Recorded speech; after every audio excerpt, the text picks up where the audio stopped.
कानून रद्द करो, वक्फ कानून रद्द करो, कानून रद्द करो, हिंदुओं के सम्मान में।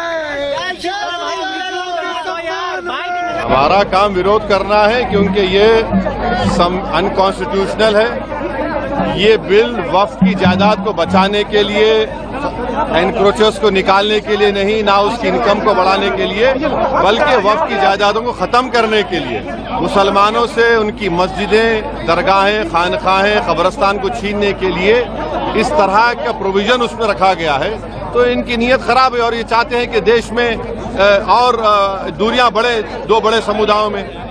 तो इसका विरोध, क्योंकि संख्या बल तो है बीजेपी। अरे हाँ, देखिए, हम तो ये कह रहे हैं कि हम विरोध करेंगे अगर चंद्रबाबू नायडू, पासवान साहब और नीतीश कुमार और हमारे अजीत सिंह साहब के बेटे अगर इसका तायीद करेंगे तो इनको जनता जिंदगी भर याद रखेगी। बिहार में ले जाएंगे इस मुद्दे को नीतीश कुमार के खिलाफ ये देखते हुए, क्या बिहार में आप ले जाएंगे इस मुद्दे को? ये तो देश में जाएगा मुद्दा, सिर्फ बिहार के नहीं, देश में जाएगा। समाजवादी पार्टी आखिरी सांस तक इस बिल के खिलाफत में लड़ेगी, ये आपको यकीन और भरोसा और विश्वास दिलाना चाहता हूं।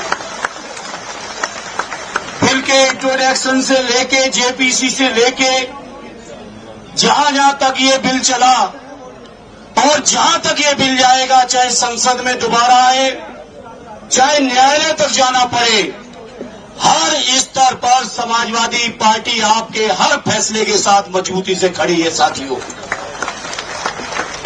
और आपको यकीन दिलाते हैं, समाजवादी पार्टी को चाहे जितनी कुर्बानियां देनी पड़े, हमारे नेता अखिलेश यादव जी को चाहे जितनी भी झेलना पड़ेगा, लेकिन इस बिल को हम लोग अपना बस रहते कभी पास नहीं होने देंगे, ये हम आपको यकीन और भरोसा दिलाते हैं। आप सबकी दुआओं से और आप सबके मेहनत से समाजवादी पार्टी आज इस हैसियत में है, आपकी कृपा से, आपकी दुआओं से, कि संसद को चैन से नहीं चलने देगी अगर संसद में जबरदस्ती बिल आएगा तो। ये सरकार की नीयत से आप सब वाकिफ हो। ये सरकार किसी भी तरह से जो हमारे मुसलमान भाइयों के, हमारे बुजुर्गों ने जो जमीनें वक्फ की हैं, चाहे इबादत गाहों के लिए किए हो, चाहे शिक्षण संस्थानों के लिए किए हो, चाहे कब्रिस्तानों के लिए की हो, चाहे समाज की और तमाम जरूरतों के लिए की हो, उनकी जो नियत थी वो करने की जमीन की, उस नियत के खिलाफ जाके सरकार जमीन कब्जा करना चाहती है। सरकार को पता है कि रेल और रक्षा के बाद अगर सबसे ज्यादा कहीं जमीनें हैं तो हमारे वक्फ बोर्डों के पास है। ये बीजेपी के लोग जो देश के अंदर नफरत फैला रहे हैं, देश के अंदर लोगों को चैन से नहीं रहने देना चाहते हैं, देश के अंदर हमारे मुसलमान भाइयों के हर स्तर पर हमला कर रहे हैं, चाहे उनके शिक्षण संस्थान हो, चाहे उनका रोजगार हो, व्यापार हो। अब तो हद हो गई जब उनके द्वारा वक्फ की हुई जमीनों पर भी इनकी नियत है। तो मैं आदरणीय अखिलेश यादव जी की ओर से, समाजवादियों की ओर से आप सबको यकीन दिलाता हूं, हर स्तर का संघर्ष करेंगे, इस बिल को वापस करा के छोड़ेंगे, ये मैं आप सभी को यकीन और विश्वास दिलाना चाहता हूं। मैं आज के इस मौके पर मैं सलूट करता हूं देश की आवाम को। हमारे उत्तर प्रदेश की जो सरकार थी, देश की जो सरकार थी, इसकी नियत नहीं थी कि होली और जुमे के दिन कहीं अमन चैन रह पाए। लेकिन मैं सलाम करता हूं देश की आवाम को कि लोगों ने जो भाईचारा, जो मोहब्बत, जो आपस में एकता, प्यार दिखाया है, उससे सरकार की नियत को पूरी तरह से धता बताते हुए ये साबित कर दिया, जिस तरह से हमारे बुजुर्गों ने देश को आजाद कराने में, देश के लिए गर्दन कटाने में कहीं कमी नहीं रखी, उसी तरह से हमारी आज की पीढ़ी देश में अमन और चैन रखने में अपने हर स्तर की कुर्बानी देके भी प्यार और मोहब्बत को बढ़ाने का काम कर रही है।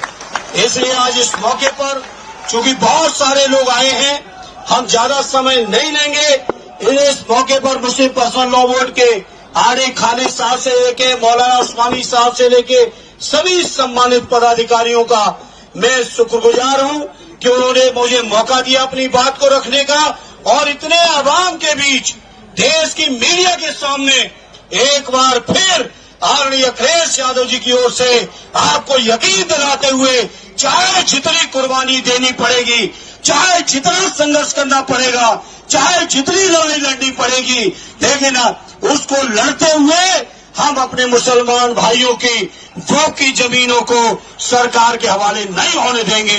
ये आपको यकीन, विश्वास और भरोसा दिलाते हुए एक बार फिर सबका शुक्रिया अदा करते हुए अपनी बात को विराम देता हूं। जय हिंद, जय भारत। हमारा देश है ये, सनातनी हिंदुओं का देश है, कौन दबाएगा हमें? जान दे देंगे, लेकिन जैसे ये कह रहे थे ना, जैसे इन्होंने कहा था हम मर जाएंगे कट जाएंगे, तो आज हम मरने कट रहा है, हम मरने कट रहा है। हम देखेंगे कौन मारेगा हमें इस देश के अंदर। हमारे हाँ पढ़ेंगे, हनुमान चालीसा पढ़ेंगे। देखिए हम बहुत हिम्मत करके यहाँ आए हैं, ये लाखों है, अकेला खड़ा हूँ मेरठ से आके, क्रांति भूमि से आया हूँ। मर जाऊंगा लेकिन इस कानून को रद्द करा के मानूंगा, मांग करूंगा। खिलाफ हिंदुओं के नहीं है, लेकिन साजिश हिंदुओं के खिलाफ है। ये संपत्ति कब्जाने की साजिश हिंदुओं के खिलाफ है। आप देखिए किस तरीके से जनसंख्या बढ़ा रहे हैं, जिस तरीके से देखिए देश के अंदर अपनी जमीन, अपनी जायदाद बढ़ा रहे हैं। क्या ड्रामा लगा रखा विपक्ष ने, क्या ड्रामा है? जब किसी चीज को आप संविधान से चलेगा ना देश, तो संविधान से चलाइए ना, मानिए सरकार की बात। अगर सरकार कह रही है इस चीज के लिए तो मानिए ना उसकी बात। मैं अब बवाल करने नहीं आया, लेकिन मैं विरोध करने आया हूँ। ये सरकार का विरोध करेंगे, मैं सरकार के समर्थन में आया हूँ। और मैं लेकिन आप लोग विरोध प्रदर्शन कर रहे हैं, ये लोग तो कह रहे हैं कि शांतिपूर्ण तरीके से ये लोग विरोध प्रदर्शन। हमने कौन सी शांति फैला दी? हम यहाँ दंगा भड़काने आए हैं, हम क्या करने आए? दंगा करने ये लोग आए हैं यहाँ। अनुमति गलत दी गई, इन्हें अनुमति देनी नहीं चाहिए थी केंद्र सरकार को, बिल्कुल भी अनुमति। अगर हम लोग करते ना तो अनुमति हमें भी नहीं मिलती। नजरबंद कर दिया गया। यति नरसिंहानंद जी ने कहा था मैं हनुमान चालीसा पढ़ूंगा, हम शिष्य गुरु मानते हैं यति नरसिंहानंद जी को, उनको नजरबंद कर दिया। पिंकी चौधरी का जवाब में नजरबंद कर दिया। मैं सुबह 5 बजे निकला हूँ यहाँ के लिए, और इसी मिशन के लिए निकला हूँ कि यहाँ पे जिस तरीके से विरोध कर रहे हैं शाहीन बाग देश, हम भी तो शांति प्रिय तरीके से यहाँ बैठे हैं। बताओ मैंने किसके साथ क्या बदतमीजी करी? पुलिस बदतमीजी कर रही है, उनके साथ क्यों नहीं कर रही? हमारे साथ क्यों? मैं तो अकेला हूँ, एक है दो है, कितनी वोट्स की जरूरत है मेरे लिए? बताओ क्या कर रहा हूँ मैं? अपनी बात नहीं रख सकता क्या? इस देश की आवाज नहीं उठा सकता मैं 100 करोड़ हिंदुओं की? नहीं, आप रोने भी लगे। आप क्यों रो रहे हैं? आप तो रोएंगे नहीं। ये बताओ, आप पूरे देश का सर्वे करा लो, कितनी संपत्ति है इन लोगों के पास। आप देखो, देखो और हिंदुओं में क्या है, देखो आप।